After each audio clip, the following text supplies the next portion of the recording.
on how to choose a crystal. First, always, always, always trust what I call your intuitive body, meaning trust what you are naturally drawn towards.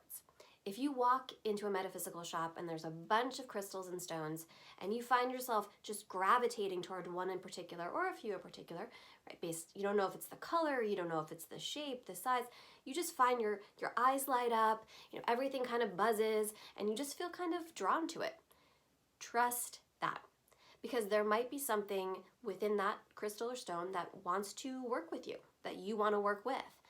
In the sense, I always compare it to a food craving.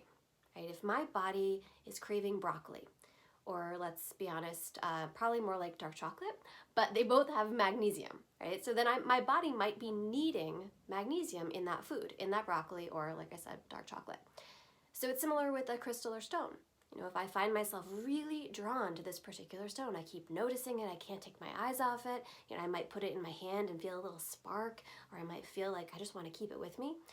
There is something in that I need, that wants to merge with me, that my body wants to benefit from.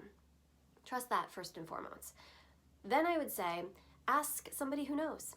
Read a book, read a blog, talk to somebody who works in a shop, ask them, right? If you have a particular intention, right? I want to get something that is going to block EMF waves and radiation, which we get from our cell phones, from Wi-Fi, from our appliances. You want something like that, you go in and you ask somebody, and they'll direct you, say, to Shungite or black tourmaline or green aventurine, which have all been tested and proven to block those EMF waves. So they would know, right? Or you might say, you know what, I want to work with some crystals and stones, and I want to call in more prosperity. I really want a new job, I want more money to flow in.